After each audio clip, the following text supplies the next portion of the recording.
মৃত্যুর আগে মালাকুল মউত আজরাইল মানুষের কাছে আয়েশা কানে কানে বইলা যায়, সাবধান হয়ে যা। সাহাবায়ে কেরাম প্রশ্ন করেন, ওগো আল্লাহর নবী, এই কথা কি সব মানুষদেরকে বলে? বলে হ্যাঁ, সবাইরে মৃত্যুর 40 দিন আগে আয়েশা মালাকুল মউত বইলা যায়। যখন মৃত্যুর 3 দিন বাকি থাকে, মালাকুল মউত আজরাইল দিনে 3 বার আসে। কয়বার?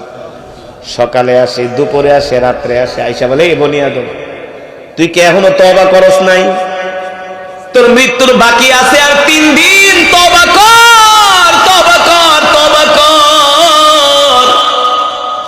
তখন ওই লোকটা আস্তে আস্তে করে খাওয়া দাওয়া ছাইরা দেয়, আর খেতে পারে না, খাবারে রুচি হয় না, মানুষের সাথে বেশি কথাবার্তাও বলে না, মন খারাপ করে শুয়ে থাকে, তার সম্পদের দিকে তাকায় থাকে, বাড়ির দিকে তাকায় থাকে, খেতে যায় ক্ষেতের দিকে তাকায় থাকে, আর ভাবে হায় রে, কত কষ্ট করে সম্পদ করলাম, এই দুনিয়া ছাইরা তো আমাকে আর কয়েকদিন পরেই চলে যেতে হবে। আল্লাহর নবী, বিশ্ব নবী রাহমাতুল লিল আলামিন বলে, উম্মত, এই কারণে তুমি মৃত্যুর কথা স্মরণ করো। মালাকুল মউত তোমার আর কোনদিন পৃথিবীতে আসবে না। আল্লাহ তাআলা বলে, মানুষ কি নিয়ে গর্ব করো, কি নিয়ে অহংকার করো, কি নিয়ে বড়াই করো? আমি আল্লাহ তোমাদেরকে মাটি দিয়ে সৃষ্টি করছি, আবার মাটির নিচেই চলে যেতে হবে। মিনহা খলাকনাকুম ওয়া ফিহা নুঈদুকুম ওয়া মিনহা নুখরিজুকুম তারাতান উখরা। ও যুবক, ও বন্ধু, তুমি মনে করছো তুমি দুনিয়া থেকে চলে গেলে সব কিছু বন্ধ হয়ে যাবে? না না না না, তোমার জন্য আমার জন্য দুনিয়ার কোনো কিছু থেমে থাকবে না। থাকবে? তোমার বাইকের জায়গায় পড়ে থাকবে, তোমার চাবি চাবির জায়গায় পড়ে থাকবে, তোমার ব্যবসার জায়গায় পড়ে থাকবে, তোমার দোকানের ক্যাশ বাক্সের মালিকানা অন্যের হাতে চলে যাবে, ঠিক কিনা বলেন? তোমার জমির মালিকানা অন্যের হাতে চলে যাবে, তোমার বাড়ির মালিকানা অন্যের হাতে চলে যাবে। তুমি আমি একখানা কাফন নিয়ে কবরের দিকে রওনা দিব। তাফসীরের মধ্যে আসছে, মানুষের যখন মৃত্যুর সময় হয়, মানুষের যখন মৃত্যুর সময় হয়, 40 দিন আগে মালাকুল মউত তার কাছে আসে। কয়দিন আগে? জোরে বলেন। 40 দিন আগে। আমি যে ঢাকা শহরে যে বাড়িতে থাকি, যেখানে আমার ফ্ল্যাট, আমার পাশের ফ্ল্যাটের একজন দারোয়ান বাজার করে দেয়, 5 ওয়াক্ত নামাজ পড়ে, আল্লাহওয়ালা মানুষ। এতদিন আমি নিজে এই আয়াতের ওয়াজ করছি, গত 2 দিন আগে এই আয়াতের প্রমাণ আমি নিজেই সাক্ষী হয়ে গেছি। একজন দারোয়ান আমার পাশের বাসার এক বাসায় বাজার করে দেয়। এই লোকটা আমাকে মাঝে মাঝে মসজিদে আমার সাথে দেখা হতো।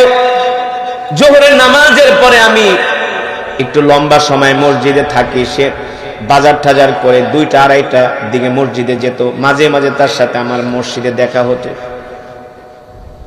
দেখা হলে আমার দিকে ইতিমের মতো তাকায় থাকতো, কিছু বলতে চাইতো। আমাকে দেখলেই সালাম দিয়া বলতো, মুস্কি হাসি দিয়া বলতো, হুজুর দোয়া করেন, দোয়া করেন। কি যেন বলতে চাইতো। আগে চলাচলের ভিতরে একটা চঞ্চলতার ভাব ছিল, কাজের একটা স্পিরিট ছিল। কিছুদিন ধরে দেখি লোকটা কেমন যেন মন মরা, কেমন যেন মন মরা। আগের মতো স্পিরিটে হাঁটে না, হাঁটে তো আস্তে আস্তে হাঁটে, কথাও বেশি বলে না। আগে সালাম দিয়া মুস্কি হাসি দিত, এখন আর সালাম দিয়া মুস্কি হাসিও দেয় না, কেমন যেন মন মরা ভাব। বুকে 30 পারা কোরআন, আপনাদেরকে শুধু বোঝানোর জন্য বলতেছি, বুকে 30 পারা কোরআন। যদি মনে করেন হুজুর আমাদেরকে আপনি মিথ্যা কথা কইয়া মরণের ভয় দেখাইতেছেন, কারণ এই জীবনে যতগুলা ওয়াজ করছি, মানুষ সবচেয়ে বেশি মৃত্যুর ওয়াজ করলে মানুষ কানে নিতে চায় না। কারণ মানুষ মৃত্যুকে অপছন্দ করে। কি করে? আমি যেই মসজিদে জুমা পড়াই গাজীপুর, আমার মসজিদের নাম হলো হাজী আব্দুল সত্তার জামে মসজিদ। এই মসজিদটা 150 কোটি টাকা দিয়ে বানানো হয়েছে। গাজীপুর মাওনা কোথায়? বাংলাদেশে যদি 5টা সুন্দর মসজিদ থাকে, আমার মসজিদটা 5টার ভিতরে একটা। তো যেই বেড়ায় 150 কোটি টাকা দিয়ে মসজিদ বানাইছে, ওই বেড়ায় কত কোটি টাকার মালিক? মাঝে মাঝে একটা বাড়ি আছে, ডুপ্লেক্স বাড়ি, প্রায় 50 কোটি টাকা দিয়ে বাড়ি বানাইছে। মসজিদও সুন্দর, মাদ্রাসাও সুন্দর, বাড়িও সুন্দর। এত সুন্দর নয়নাভিরাম দৃশ্য। আপনার ইউটিউবে যায় সার্চ দিবেন হাজী আব্দুল সত্তার জামে মসজিদ, দেখবেন চলে আসছে। মাঝে মাঝে আমার হাজী সাহেব কয়, হুজুর এই বাগান রাইখা চলে যাইতে, এই বাগান রাইখা। কিন্তু তার কথায় বুঝতেছি বাগান রাইখা চলে যাইতে মন চায়। কার মন চায়? কার মন চায়? কারোর মন। এই কারণে মানুষ মৃত্যুকে অপছন্দ।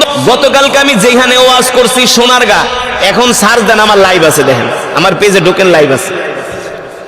এই লোক 4 বারের এমপি, কয়বারের? 1 বারের মন্ত্রী, বয়স প্রায় 100-র কাছাকাছি। কথা কইতে পারে না, কাপায় কাপায় কথা কয়, হাঁটতে গেলে কাপায় কাপায় পইরা যায়। এখন ওকে হুজুর আমার লেগে দোয়া করেন যাতে আমি আবার এমপি হইতে পারি। স্বাদ মিটে নাই, মিটবে না। আল্লাহ নবী বলছে স্বাদ মিটবে না যতক্ষণ পর্যন্ত বনি আদমের মুখের ভিতরে কবরের মাটি না যাবে। ক্ষমতার স্বাদ মিটবে না, অর্থের স্বাদ মিটবে না। মনে করেন ইটালিতে টাকা পাঠাইছে, মাদারীপুর একটা বাড়ি করছি, এখন নেক্সট প্ল্যান কয় ঢাকায় যায় যদি একটা বাড়ি করতে পারতাম, ঢাকায় একটা বাড়ি করে কয় যদি উত্তরে একটা বাড়ি করতে পারতাম, ধনমন্ডি করতে পারতাম, দোকান কিনতে পারতাম। মানে না নাই, শুধু দাও, লাগবে লাগবে লাগবে। আল্লাহ রাব্বুল আলামিন বলে, দুনিয়ার মানুষ আমি জানি তোদের স্বভাব কি। তোরা চাইলেও আজরাইলে ঘুষ দিয়া 1 সেকেন্ডের জন্য হায়াতের জিন্দেগি পরিবর্তন করতে পারবি না। ইদা জাআ আজালুহুম লা ইস্তাখিরুনা সাআতা ওয়া লা ইস্তাকদিমুন। ও যুবক বন্ধুগো, তোমার আমার একটা হায়াতে জিন্দেগির একটা নির্ধারিত সময় আল্লাহ আমাদেরকে দিয়া দুনিয়াতে পাঠাইছে। তোমার আমার মৃত্যু 1 সেকেন্ড আগেও হবে না, 1 সেকেন্ড। এই কারণে দেখবেন কারো মৃত্যু হয় রাত 3টা 10 মিনিটে, ঠিক কিনা বলেন? কারো মৃত্যু হয় দুপুর 2টা 10 মিনিটে। মাঝে মাঝে আমরা চিন্তা করি, লোকটা দুপুর বেলা ভাত খাইতে বইলো, একটা লোকমা ভাত খাইলো আর খাইতে পারলো না। আজরাইলের কি মায়া নাই যে পুরো ভাতটা খাওয়া শেষ করতে দিতা? না না না, প্লেট 1 প্লেট ভাত নিছে, 1 নলা খাওয়ার পরে বলে আমার শরীরটা ভালো না, আমার একটু শোয়ায় দাও। ঘাম দিয়া দিছে, মাথায় একটু তেল ঢলো, একটু বাতাস করো, এর মধ্যে সে দুনিয়ার সফর শেষ কইরা কবরে চলে গেছে। কারণ কিরে মুসলমান, কারণ কিরে যুবক, একবার কি চিন্তা করলা না? এই যে সে দুপুর 2টা 10 মিনিটে ইন্তেকাল করলো, খাবার অবস্থায় ইন্তেকাল করলো, আসমানের মালিক জমিনের মালিক তাকে এতটুকু সময় দিয়ে এই দুনিয়াতে পাঠাইছে, ঠিক কিনা বলে? ওই যে যেটা বললাম দারোয়ান, মনে আছে নাকি? দেখলে আমারে আগে সালাম দিতে, এখন আর আগের মতো সালাম দেয়, কিন্তু কথার ভিতরে আগের সেই ভাব, চলাচলের ভিতরে আগের সেই ভাব নাই, মনের ভিতরে শান্তি নাই। দেখি কারোর সাথে কথা বলে না, চুপচাপ হাইটা চলে যায়। চিন্তা করলি লোকটার কি হয়েছে, কথাবার্তা বলে না। আজকে দুপুর বেলা বাজার করার জন্য যখন নিচে নামলাম, আমার এক দোকানদার বলে, হুজুর শুনছেন নি? আমি বলি কি? কয় দুলালে তো মারা গেছে। ইন্না লিল্লাহি ওয়া ইন্না ইলাইহি রাজিউন। পছন্দ দাঁড়ায় গেছে। কি বলেন? 3 দিন আগে তো দেখা হইলো। বলে হ্যাঁ হুজুর, গতকালকার আগের দিন ফজরের সময় হঠাৎ করে বুকে ব্যথা হইছে, হসপিটালে নিছে, স্ট্রোক করার সাথে সাথে মারা গেছে, সাথে সাথে মারা গেছে। এই কারণে আল্লাহর নবী বলেন, যখন একটা মানুষের মৃত্যুর সময় হয়, মালাকুল মউত 40 দিন আগে তার কাছে আসে। কয়দিন আগে? আয়েশা তার মাথায় হাত বুলায় আর বলে, বনি আদম তোর বাকি আছে 40 দিন। প্রতিদিন একবার করে আসে, তোর বাকি আছে 39 দিন, 37 দিন, 38 দিন। দেখবেন যেই মানুষটা মারা যায় 40 দিন আগেই তার কথাবার্তা, খাওয়া দাওয়া, চাল চলনের ভিতরে একটা পরিবর্তন চলে আসে। যদি আল্লাহওয়ালা হয়, মুমিন হয়, সে তার ইবাদত বাড়ায় দেয়, মসজিদে যায় বেশি বেশি করে নামাজ পড়ে, জিকির করে, আল্লাহর কাছে দোয়া করে। যদি মুমিন হয়, সন্তানরে ডাক দিয়া বলে, বাবা রে, আমার জানাজাটা ওই ইমাম সাহেব দিয়া পড়াইস, আমার কবরটা ওই জায়গায় করিস, কবরের জায়গা দেখায় দেয়, বলে দেয়, বাবা রে, আমি মারা গেলে আমারে বেশিক্ষণ দুনিয়াতে রাখবি না, সাথে সাথে দাফন দিয়া দিবি। যদি মুমিন হয়, স্ত্রীরে ডাক দিয়া বলে, তুমি আমাকে ক্ষমা করে দিও। আল্লাহ রাব্বুল আলামিন কোরআনুল কারীমে সে কথাই বলেন, ওয়ামা তাদরি নাফসুম মা তাকসিবু গাদা ওয়ামা তাদরি নাফসুম বিআইয়ি আরদিন তামুত। মানুষ জানে না আগামীকাল মানুষ কি খাবে। জানেন কোন? আল্লাহ কোরআনে বলছে, ওয়ামা তাদরি নাফসুম মাযা তাকসিবু গাদা। মানুষ জানে না আগামীকাল সে কি খাবে। আপনি চিন্তা করছেন মাদারীপুর থেকে গরুর গোশত আনছেন, পরের দিন আপনি গরুর গোশত দিয়া ভাত খাইবেন। রাস্তায় বাইরেছেন, অটো রিক্সা আপনার এক ধাক্কা মারছে, ধাক্কার চোটে পাও ভেঙে গেছে, আত্মীয় স্বজন ধরে আপনারে মাদারীপুর হসপিটালে নিয়ে গেছে, বলে লাভ নাই, ঢাকা মেডিকেলে নিয়ে যাও। ঢাকা মেডিকেলে নিয়ে গেছে। এবার মেডিকেলের বেডের ভিতরে শুয়ে শুয়ে আপনি রুটি আর কলা খাইতেছেন, অথচ আপনি চাইছিলেন গরুর গোশত দিয়া ভাত খাইবেন। আল্লাহ কয়, না না না, তুই পরিকল্পনা করস একটা, আর আমি পরিকল্পনা করি। তোর পরিকল্পনা কোনদিন সঠিক হবে না রে বান্দা। আমি আসমান থেকে যেটা ফয়সালা করি সেটাই হয়, ঠিক কিনা বলেন? ওয়ামা তাদরি বিআইয়ি আরদিন তামুত। মানুষ জানে না কোন জমিনে তার মৃত্যু হবে। আল্লাহু আকবার। আল্লাহ তাআলা বলছেন, মানুষ জানে না কোন জমিনে তার। জানেন কি? আল্লাহ তাআলা জানেন। মালাকুল মউত আজরাইল আলাইহিস সালাম, পয়গম্বর সুলাইমান আলাইহিস সালাম, নাম শুনছেন? পয়গম্বর সুলাইমান আলাইহিস সালাম, তিনি শুধু মানুষের বাদশা ছিলেন না, তিনি জিনদেরও বাদশা ছিলেন। তিনি শুধু মানুষের রাজত্ব করতেন না, তিনি জিনদেরও রাজত্ব করতেন। বাদশা, একে তো নবী, দ্বিতীয়ত কি বাদশা। তার একটা কুরসি ছিল, একটা চেয়ার ছিল, সিংহাসন। এই সিংহাসনে পয়গম্বর সুলাইমান যখন বসতেন, এই সিংহাসন আল্লাহর কুদরতে ইঞ্জিন ছাড়া আকাশে উড়তো। জোরে বলেন সুবহানাল্লাহ। তেল লাগতো না, পেট্রোল লাগতো না, মোবিল লাগতো না, আকাশে উড়তো ইঞ্জিন ছাড়া।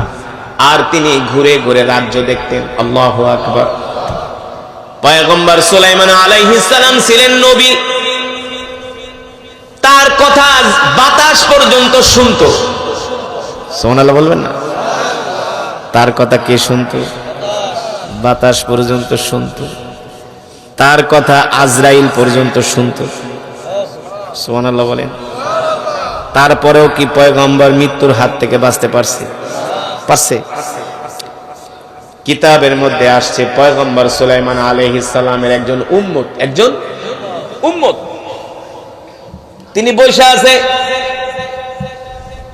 মালাকুল মউত পয়গম্বর সুলাইমান আলাইহিস সালামের উম্মতের সামনে আসছে।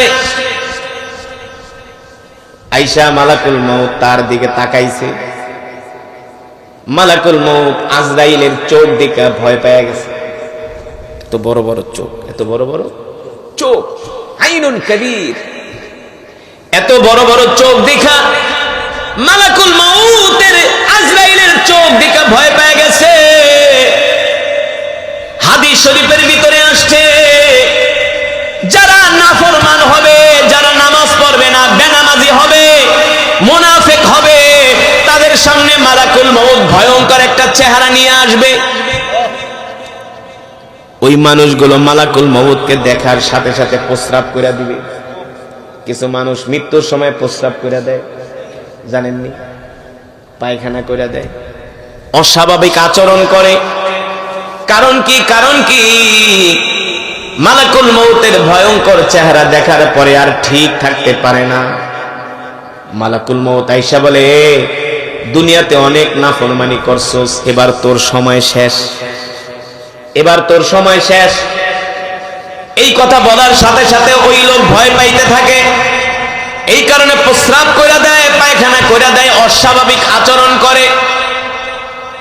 এই কথা শোনার পরে সাহাবায়ে কেরাম রিদওয়ানুল্লাহি তাআলা আলাইহিম আজমাইন বলে, ও আল্লাহর নবী, মালাকুল মউত কি সবার সাথে কি এমন আচরণ করবে নাকি? সবার সামনে কি ভয়ঙ্কর চেহারা নিয়ে আসবে নাকি? সবার সামনে কি বড় বড় চোখ নিয়ে আসবে নাকি? আল্লাহর নবী বলে, না না না সাহাবীরা, তোমরা ভয় পেও না। আমার উম্মতকে বলে দিও, মালাকুল মউত সবার সামনে বড় বড় চোখ নিয়ে ভয়ঙ্কর চেহারা নিয়ে আসবে না। যারা হবে মুমিন, যারা হবে ঈমানদার, যারা কোরআনকে ভালোবাসে, আল্লাহ আল্লাহর নবীকে ভালোবাসে, যারা 5 ওয়াক্ত নামাজ পড়ে, তাদের সামনে মালাকুল মউত একটা সুন্দর চেহারা নিয়ে আসবে, মায়াবী চেহারা নিয়ে আসবে। যখন একটা জাহান্নামীর জান কবজ করার জন্য আল্লাহ তাআলা নির্দেশ দেয়, এ আজরাইল কবজ করে নিয়ে আস, তখন আজরাইল বড় একটা লোহার রড নিয়ে আসে। কি করে? লোহার রড। কি মনে করছেন? মানুষ যখন মারা যায় তখন তাদের শরীর ব্যথা হয়ে যায়, ব্যথা। এই কারণেই তো মৃত ব্যক্তিকে আল্লাহ রাসূল বলছে যে তোমরা জোরে ধরবা না, আস্তে ধরবা। কি করবা? আস্তে আস্তে ধরবা, কারণ পুরা শরীর ব্যথা হয়ে যায়। যারা নাফরমান, মালাকুল মউত যখন বড় লোহার রড নিয়ে আসে, নাফরমান মালাকুল মউতকে দেখার সাথে সাথে তার রূহ, তার আত্মা ভয়ের চোটে এই হৃদয় থেকে পায়ের চিপায় চলে আসে, পায়ের একেবারে আঙ্গুলের চিপায় চলে আসে। আয়েশা রূহ বাঁচার চেষ্টা করে, মালাকুল মউত তখন রড দিয়া পিটায় পিটায় পা থেকে রূহটাকে বের করে। সাহাবায়ে কেরাম প্রশ্ন করছে, গো আল্লাহর নবী, বৎকারের মৃত্যু কি এত কষ্ট? আল্লাহ রাসূল বলছে, শোনো কত কষ্ট শোনো। একটা জীবিত বকরির চামড়া যদি টেনে টেনে খসানো হয়, ওই বকরিটা যতটুকু কষ্ট পায়, একটা বৎকারের মৃত্যু তার চেয়ে আরো বেশি কষ্ট, যেটা ভাষায় প্রকাশ করে বোঝানো যাবে না। যুবক, তুমি কোন খেলায় মত্ত আছো? ও মুসলমান, একবারও তো মৃত্যুর কথা চিন্তা করলা না? এবার মালাকুল মউত আজরাইল পিটাইতে পিটাইতে পিটাইতে পিটাইতে তার রূহটা বের করবে। মালাকুল মউত পিটাতে পিটাতে তার রূহটা বের করে। যখন রূহটা বের হয় তখন বের হইতে চায় না, বের হতে চায় না। মালাকুল মউত তার বুকের ভিতরে এমন জোরে চাপ মারে, এক চাপের চোটে তার রূহটা বের হয়ে যায়। তখন দেখবেন যারা নাফরমান তাদের চোখগুলো বড় বড় হয়ে যায়, অস্বাভাবিক আচরণ করে। সাহাবায়ে কেরাম রিদওয়ানুল্লাহি তাআলা আলাইহিম আজমাইন এই কথা শুনে তারা অবাক হয়ে গেলেন। আল্লাহর নবীকে প্রশ্ন করলেন, ওগো আল্লাহর রাসূল, তবে যারা মুমিন হবে তাদের কি অবস্থা হবে?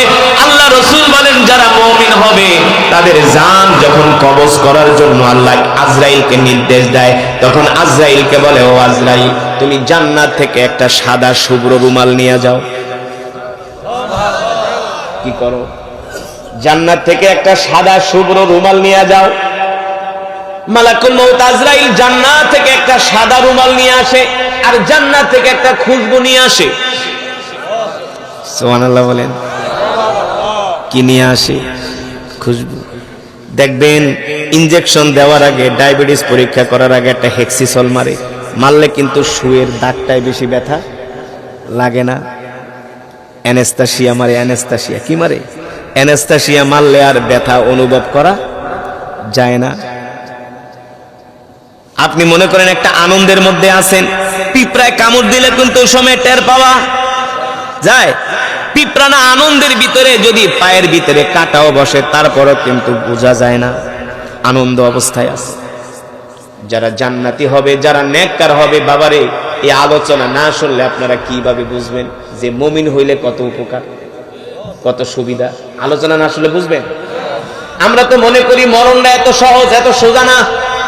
বৎকারের মৃত্যু অনেক কঠিন, অনেক কঠিন, অনেক কঠিন, যেটা ভাষায় প্রকাশ করা কোনোদিন সম্ভব না, এত কষ্ট।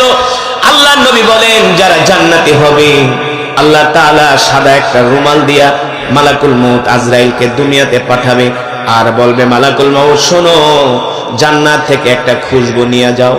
এবার মালাকুল মউত জান্নাত থেকে একটা খুশবু নিয়ে আসবে আর একটা সাদা রুমাল নিয়ে আসবে। আয়েশা জান্নাতি ব্যক্তির সামনে বলবে আর বলবে শোনো আমি মালাকুল মউত, তোমার কোনো চিন্তা নাই। আরো আস্তে কোন সুবহানাল্লাহ। তোমার কি নাই? কোরআনের আয়াত আমি বানায় বলি না। 30 পারায় সূরাতুল ফাজরের মধ্যে আল্লাহ বলছেন মালাকুল মউত আজরাইল ওই জান্নাতি ব্যক্তির সামনে বসবে আর সান্ত্বনা দিবে শোনো তুমি চিন্তা করবা না, আমি একটু সময় তোমার রূহটা বের করে নিয়ে যাবো, তুমি টেরও পাইবা না। কিছু ডাক্তার যখন ইনজেকশন দেয় খুব ভয় লাগে না? সুই দেখলে কি কয়, আরে হুজুর আমি তো ইনজেকশনে খুব ভয় পাই। হুজুর আপনি আমার সাথে কথা কন, গল্প কোনো আওয়াজ টেরই পাবেন না, মনে হয় পিঁপড়ায় কামড় দিবে। যদিও ব্যথা লাগে কিন্তু তার কথা শুনলে কি কোনো ব্যথাই লাগে না, একটা সাহস আসে। কি আসে? সাহস আসে। মালাকুল মউত বলবো তুমি চিন্তা করবা না, তুমি মুমিন। সুবহানাল্লাহ। তোমার জন্য আল্লাহ জান্নাত রেডি করে রাখছে, দেখবা, তুমি দেখবা, জান্নাত দেখবা। হাদিস শরীফে আসছে তখন মালাকুল মউত এই কথা বলার সাথে সাথে মুমিন ব্যক্তির সামনে আল্লাহ জান্নাতের দরজাটা খুলে দেয়। এই কারণেই তো যারা মুমিন, যারা জান্নাতি, আব্দুল্লাহ ইবনুল মুবারক রাহমাতুল্লাহি আলাইহি নাম শুনছেন নাকি? জগৎ বিখ্যাত বুজুর্গ আল্লাহর ওলি আব্দুল্লাহ ইবনুল মুবারক রাহমাতুল্লাহি আলাইহি ইন্তেকালের সময় মুস্কি মুস্কি হাসতেছে। ইন্তেকালের সময় হাসে। দাদায় আর নাতি প্রতিদিন ওয়াজ শুনতে যায়। কি করে? প্রতিদিন ওয়াজ শুনতে যায় এই শীতের দিনে। পরে একদিন দাদায় নাতির কয় নাতি একটু নারকেল গাছে ওঠ। নাতি কয় দাদা আমি নাতি, তুমি দাদা, তোমার মাথার উপর আমি উঠা নারকেল পারুম, এটা একটা বেয়াদবি না? মুরব্বীদের মাথার উপরে উঠা নারকেল পাড়া, আমি তোমার উপরে লাফায় লাফায় উঠুন, তোমার ঘাড়ে পাড়া দিয়া, এই বেয়াদবি আমি করতে পারবো না, তুমি উঠো। নান দাদায় কি করছে? ল্যাংটা কাঁচার মারছে। লেংটি কাঁচার মারে না? 60-70 বছর বয়স হয়েছে, লেংটি কাঁচার মেয়েরা খ্যাত নিরাইতেছে, কেমন লাগে? শয়তানও দেখলে লজ্জা পায়। হ্যাঁ, পুরা সদরঘাট গাবতলী সব দেখা যায়। তো দাদাই তো কাঁচার মেয়েরা নারকেল গাছে উঠে গেছে। নামার পরে নাতি গা, দাদা তুমি আমার সামনে এমন লেংটি কাঁচার মারতে পারলা, তোমার কি একটু শরম করলো না? তুমি যে এত বছর ওয়াজ শুনলা, তো ওয়াজ শুনে কি শিখলা? কখন ওয়াজ যা শুনছি ওই যে হাক্কো পার হয়ে সাক্কা পার হয়ে ওয়াজ শুনতে গেছি না, সব খালের ওই পারে রেখেছি। ওয়াজ বাড়িতে আসলে আমাদের অবস্থা কিন্তু এমনই, আমরা ওয়াজ ঠিকই শুনি কিন্তু ওয়াজ আর বাড়িতে নেই। নাই ওদিন সিলেট গেছি গোয়াইনঘাট ওয়াজ করতে, একবার ইন্ডিয়া বর্ডারের কাছে। তো বছরে একবার যাই, ওদিকের মানুষ আমার খুব ভক্ত, হাজার হাজার মানুষ মাহফিল। তা আমি ওয়াজ করে বাইরে যেতেছি প্যান্ডেল দিয়া, আমি যে বাসায় যাব ওখানে যাচ্ছি, হাজার হাজার মানুষ। তো 2-3টা বৃদ্ধ, বিশ্বাস করেন বয়স 50-60, 2-3 জনে সিগারেট বিড়ি বাই করে ধুমায় টানে আর কয়ে আজকে হুজুরে ওয়াজ করছে রে, একেবারে দিলে লাগছে। সিলেটটা ভাষায় খিতা খেরাত পড়ছে রে, খারিসা খিজে ওয়াজ করছে, একদম খলিজা ঠান্ডা হয়ে গেছে, আর বিড়ি কিন্তু ধুমায় টানতেছে। এই হলো আমাদের ওয়াজ শোনার অবস্থা। তা আপনি ওয়াজ শুই না 2-3 মিনিটের লেগে একটু বিড়ি টানা বন্ধ করতে পারলেন না, মাহফিলতে বাইরে বিড়ি টানা শুরু করছেন, তাইলে ওয়াজ শুনে আপনি কি শিখলেন? আমল করতে হবে। এই যে মৃত্যুর আলোচনা আপনাদেরকে কেন শুনাইতেছি? যাতে মৃত্যুর ভয় করেন, মৃত্যুর কথা স্মরণ করেন। আল্লাহ রাসূল বলছেন তোমরা অধিক পরিমাণে মৃত্যুকে স্মরণ করো। মৃত্যুকে স্মরণ করলে দুনিয়াতে তোমরা আর গুনাহ করার সাহস পাবা না। পাবো? কারণ যে কোনো সময় আমার মৃত্যু চলে আসতে পারে, ঠিক কিনা বলেন? এই কারণে আপনাদেরকে মৃত্যুর আলোচনা শুনাইতেছি। আল্লাহ যাতে আমাদের দিলটাকে নরম করে দেয় বলি আমি, আল্লাহ যাতে আমাদের হেদায়েত নসিব করেন বলি আমি। এবার মালাকুল মউত আজরাইল ওই জান্নাতি ব্যক্তির নবীর সামনে দাঁড়ায় বলবে, শোনো বন্ধু, তুমি চিন্তা করো না, ভয় পাও না, টেনশন করো না, আমি সামান্য সময় তোমার রূহটা আমি কবজ করে নিয়ে যাব, তুমি কোনো চিন্তাই করবা না, টের পাবা না, ভয় পাবা না। আর শোনো, তুমি যদি ভয় পাও, দুনিয়ার জমিন থেকে যখন তুমি চলে যাবা, ওই যে দেখো আল্লাহ তাআলা জান্নাতটা তোমার জন্য রেডি করে রাখছে। সুবহানাল্লাহ বলেন। আব্দুল্লাহ ইবনুল মুবারক রাহমাতুল্লাহি আলাইহি মৃত্যুর সময় মুস্কি মুস্কি হাসতেছেন। 3 দিন পরে তার ছেলে তাকে স্বপ্ন দেখলো। ছেলে স্বপ্ন দেখা বলল, বাবা, মানুষ মৃত্যুর সময় কান্না করে, মৃত্যুর সময় কষ্ট পায়, আর দেখি আপনি মৃত্যুর সময় মুস্কি মুস্কি হাসতেছেন, কারণ কি? আব্দুল্লাহ ইবনুল মুবারক বলে, বাবা রে, মালাকুল মউত আজরাইল যখন আমার জান কবজ করার জন্য আসছে, আল্লাহ তাআলা আমার চোখের সামনে জান্নাতের দরজা খুলে দিছে, আর আমি তাকায়া তাকায়া জান্নাতের নিয়ামতগুলো দেখতেছি। আল্লাহু আকবার। জান্নাতের বাগানগুলো দেখতেছি, জান্নাতের নহরগুলো দেখতেছি।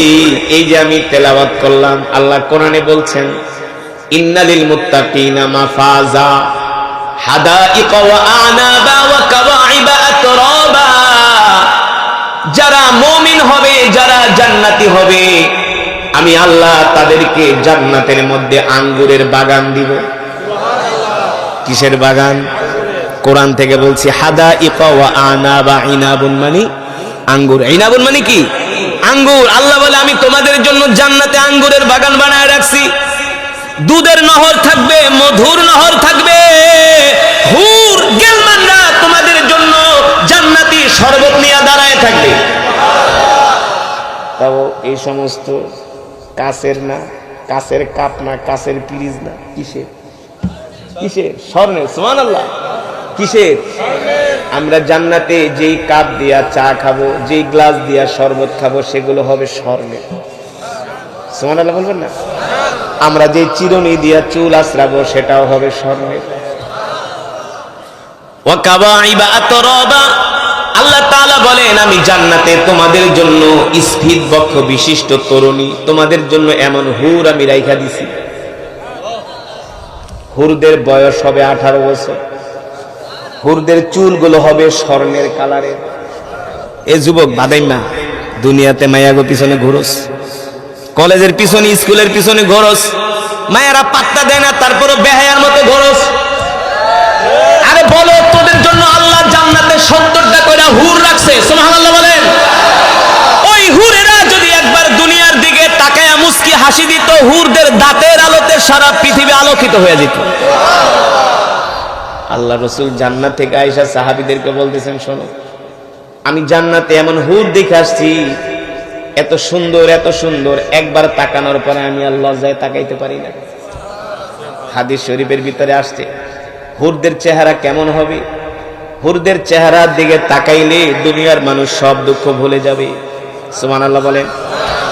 হুরদের চেহারা এমন হবে, মনে হয় ঝলক মারতেছে, ঝলক মারতেছে। একজন পুরুষ হুরদের চেহারার দিকে যত তাকাবে, তত তার শারীরিক শক্তি বেড়ে যাবে। আল্লাহু আকবার। আল্লাহ তাআলা কোরআনুল কারীমের মধ্যে বলেন, ওয়া হুরুন নাঈম কাআমসালিল লুলুল মাকনুন। আমি আল্লাহ জান্নাতে তোমাদের জন্য কমপক্ষে 70টা করে হুর দিব। হাদিসে আসছে, হুরদের শরীর কেমন হবে? ডিম ভাঙলে ডিমের কুসুম কখনো হাত দিয়া ধরছেন? ডিমের যেই ধরেন নাই, তার মানে খালি বৌরে দিয়া কাম করেন, নিজে একটু রান্না করে খায়েন না। ডিম ভাঙলে ডিমের কুসুম হলুদ অংশটা হাত দিয়া কখনো ধরছেন? কেমন কেমন নরম, হ্যাঁ কেমন তুলতুলা নরম। হাদিস শরীফে আসছে, হুরদের শরীর থাকবে ডিমের কুসুমের মতো নরম। কত সুন্দর হুর আল্লাহ বানায় রাখছে। আর তুমি দুনিয়াতে ঘুরো, স্কুলে কলেজের পিছনে যায়। আল্লাহ বলে, বান্দারে, তোদের জন্য আমি কি বানায় রাখছি, আর তোরা কিসের পিছনে ঘোরস? শুধু একটু কষ্ট কর, 60টা 70টা বছর খালি একটু কষ্ট কর, দাঁতে কামড় দিয়ে একটু কষ্ট কর, কষ্ট কর। আমি আল্লাহ তোদের জন্য এমন জান্নাত বানাইছি যা তোরা কল্পনাও করতে পারবি না। আব্দুল্লাহ ইবনুল মুবারকের সন্তান বলে, বাবা, মানুষ মরণের সময় কান্দে আর আপনি হাসেন, কারণ কি? আব্দুল্লাহ ইবনুল মুবারক বলে, বাবা রে, আমি দুনিয়াতে কোনোদিন নামাজ ছেড়ে দেই নাই, তাহাজ্জুদের নামাজ পর্যন্ত ছাড়ি নাই, আল্লাহর কোন হুকুম কোন বিধান আমি ছাড়ি নাই। এই কারণে ইন্তেকালের সময় আল্লাহ তাআলা আমার চোখের সামনে জান্নাতের চিত্র তুলে ধরছে, জান্নাতের দরজা খুলে দিছে, জান্নাতের নিয়ামত দেখা আমি মুস্কি মুস্কি হাসতেছি। আল্লাহু আকবার, জোরে বলেন আল্লাহু আকবার। ওই যে মালাকুল মউত আজরাইল সাদা রুমাল নিয়ে আসবে আর আয়েশা বলবে, দোস্ত, এই যে তোমার জান্নাত, একটু পরে দুনিয়ার সফর শেষ হয়ে তুমি জান্নাত দেখবা। ওই যে তোমার কবর, দেখো কবরটা, তোমাদের কবরের ভিতরে তোমার জন্য জান্নাতের গালিচা বিছায়া দেওয়া হয়েছে, তোমার কবরটা আলোকিত করা হয়েছে, তুমি কিসের চিন্তা করো? তখন ওই মালাকুল মউতকে দেখা তিনি কোনো পেরেশান হবে না, চিন্তিত হবে না। তখন মালাকুল মউত জান্নাত থেকে যে খুশবুটা আনবে, ওই খুশবুটা একটু নাকের কাছে লাগায় দিবে। নাকে আতর লাগাইলে কি করেন? কি করেন? ঘেরান তো বুঝলাম, কি করেন? নিঃশ্বাস নেন না? আতর লাগায় কি করেন? ঘেরানের প্রচন্ডতায় এত আকর্ষণীয় ঘেরান, আতর লাগানোর সাথে সাথে একটা টান মারেন, চোখ বন্ধ হয়ে যায়। কথা কন, বন্ধ হয় কি হয় না? আরে আমি হাদিসের কথা বানায় তো বলি না। জান্নাতের খুশবুর এমন ঘেরান পাওয়ার সাথে সাথে একটা টান মারবে, এক টান মারার সাথে সাথে ঘুমায়া যাবে।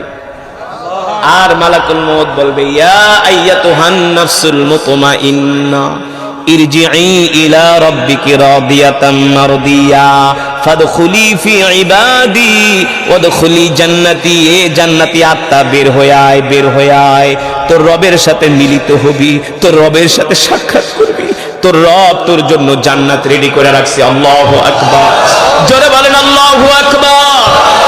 জান্নাতি ব্যক্তি, জান্নাতি ব্যক্তি ওই খুশবুর ঘ্রাণে এক টান দিয়া ঘুমায় যাবে, আর ঘুমের ঘরে মালাকুল মউত তার রূহটা টান দিয়া বের কইরা জান্নাতের শুভ্র রুমালের মধ্যে পেঁচায় নিবে, পেঁচায়া তারপরে সে আরশে চলে যাবে, যে বলবে, আল্লাহ, এই যে আপনার পবিত্র বান্দার আত্মা। তখন ওই রূহ যায়া আল্লাহর কদমে সেজদা দিবে। জোরে বলেন সুবহানাল্লাহ। আর যারা দুনিয়াতে নামাজ পড়ে নাই, রোজা করে নাই, দিন মানে নাই, আল্লাহর কোরআন মানে নাই, ধর্ম নিয়ে ব্যবসা করছি, বলে মদিনার ইসলাম কায়েম করব, কিন্তু 3.5 হাত বডির ভিতরে ইসলাম নাই। আল্লাহ রাসূল বলছে যে নামাজ পড়ে না, ইসলামে তার কোনো অংশ নাই। আল্লাহ তাআলা বলে যে নামাজ পড়ে না, হাসরের ময়দানে আমি তার দিকে ফিরাও তাকাবো না। কত বড় ভয়ঙ্কর কথা। কি হবে মরণের সময় একবার চিন্তা করেন মুসলমান। এবার আমি আমার বয়ান শেষ করব একেবারে ওই ঘটনাটা দিয়া, ওই যে সুলাইমান আলাইহিস সালাম, মনে আছে যেটা দিয়ে আমি শুরু করছিলাম, শেষ ঘটনা। পয়গম্বর সুলাইমান আলাইহিস সালামের উম্মত, তার সামনে মালাকুল মউত আসছে, তাকাইছে, মালাকুল মউতের চোখ দিয়া ভয় পেয়ে গেছে, এত বড় বড় চোখ। ওই যে মালাকুল মউত মৃত্যুর 40 দিন আগে একবার করে আসে, প্রতিদিন একবার আসে আর হ্যাঁ ভয় পায়, প্রতিদিন একবার আসে আর হ্যাঁ ভয় পায়। এত ভয় পাইলে কি সহ্য করা যায় নাকি? দৌড়ায় গেছে পয়গম্বরের কাছে সুলাইমান আলাইহিস সালাম, পয়গম্বর আমারে বাঁচান, কি হয়েছে? প্রতিদিন মালাকুল মউত আমার সামনে এসে আমার দিকে তাকায়, তার চোখ দেখলে আমি ভয় পাই, আমার কলিজা কাঁপে, আমি খাওয়া দাওয়া করতে পারি না, টেনশন লাগে। এবার পয়গম্বর আজরাইল ডাকছে, আজরাইল আসো। কিছে, তুমি আমার উম্মতের সাথে এমন ব্যবহার করো কেন? তুমি নাকি বড় বড় চোখ করে আমার উম্মতের দিকে তাকাও।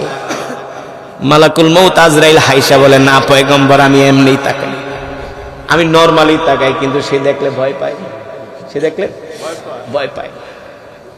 এবার পয়গম্বর বলে, শোনো, মালাকুল মউত তো তোমার দিকে বড় বড় চোখ করে তাকায় না, নরমালি তাকায়, তুমি ভয় পাও কেন? এখন তুমি কি চাও বলো? বলে, পয়গম্বর, আপনার তো ক্ষমতা আছে, আপনার কথা বাতাসেও শোনে, জিনেও শোনে। কি? আপনার কথা বাতাসেও শোনে, জিনেও শোনে। পয়গম্বর, একটা কাজ করেন, আপনি আমাকে এই জেরুজালেম থেকে একেবারে হিন্দুস্তানে পাঠায় দেন, যাতে ওইখানে মালাকুল মউত আজরাইল যাইতে না পারে। না গেলে তো আমি ভয়ও পাবো না। পয়গম্বর হাইসা গেছে, তাহলে কি তুমি খুশি? হা, আপনি আমার হিন্দুস্তানে পাঠাইয়া দেন। তার মানে জেরুজালেম থেকে হিন্দুস্তান হলো হাজার হাজার কিলোমিটার, বুঝেন না? পয়গম্বর সুলাইমান আলাইহিস সালাম কিন্তু ছিল বর্তমান জেরুজালেম, ফিলিস্তিন, মসজিদুল আকসা, ওটাই তার রাজত্বকাল ছিল, সিরিয়া শাম নিয়া।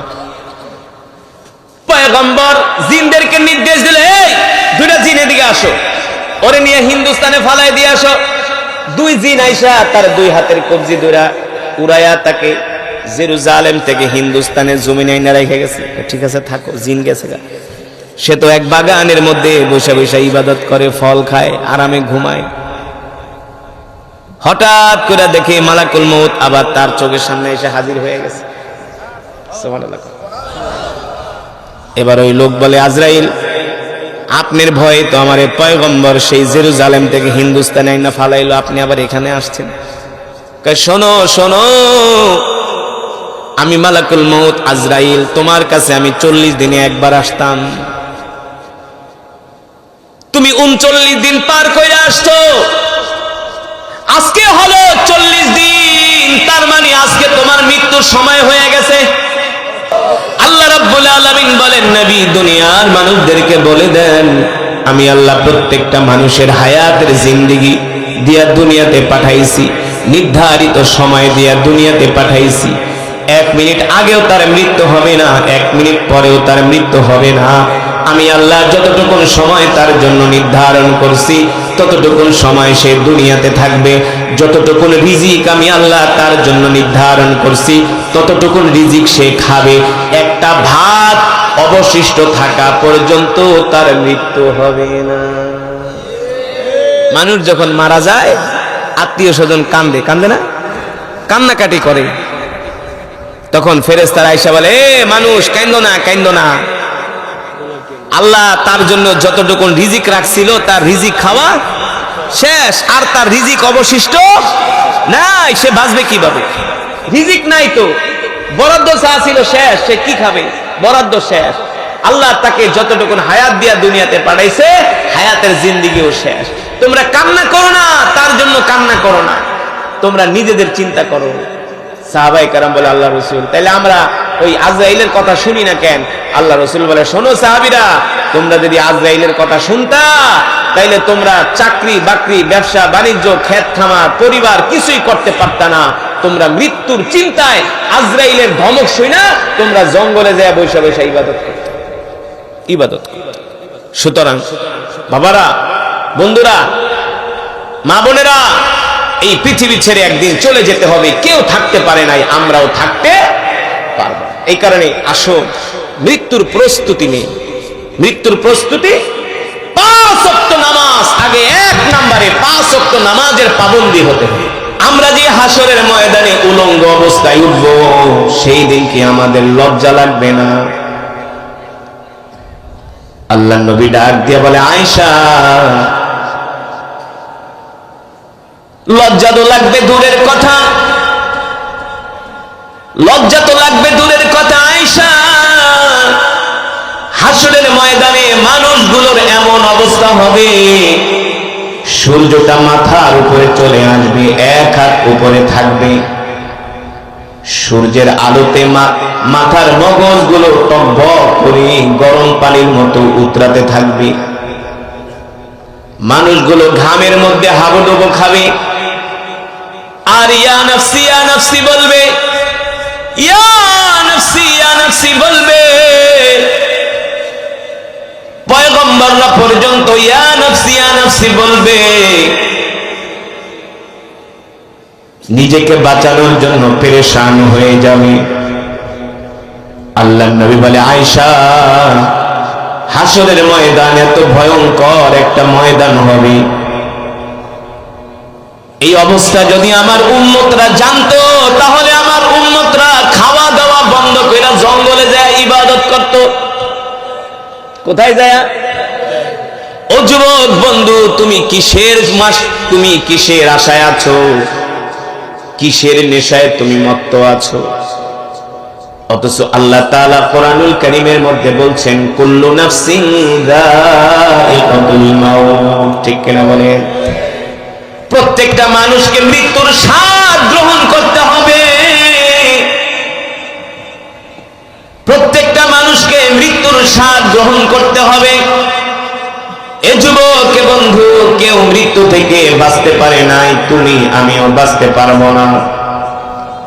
আল্লাহ রাব্বুল আলামিন বলেন, কুল ইন্নাল মাউতাল্লাযী তাফিররুনা মিনহু ফাইন্নাহু মুলাকীকুম সুম্মা তুরাদ্দুনা ইলা আলিমিল গায়বি ওয়াশ শাহাদা ফায়ুনাব্বিউকুম বিমা কুনতুম তা'মালুন। আল্লাহু আকবার। আল্লাহ রাব্বুল আলামিন বলে, দুনিয়ার মানুষ, তোমরা মৃত্যু থেকে যতই পলায়ন করার চেষ্টা করো না কেন, মৃত্যু তোমাদেরকে ছাড়বে না। ঠিক কিনা বলেন? কত রাজা বাদশাহ, কত আমির ওমারা, কত গ্রামের বড় বড় মাতবর গুলো মইরা গেছে। কথা কন, যাদের চোখের ইশারায়, আঙ্গুলের ইশারায় বিচারের রায় পাল্টে গেছে। কথা কন, এমন এলাকায় মাতবর ছিল কি ছিল না?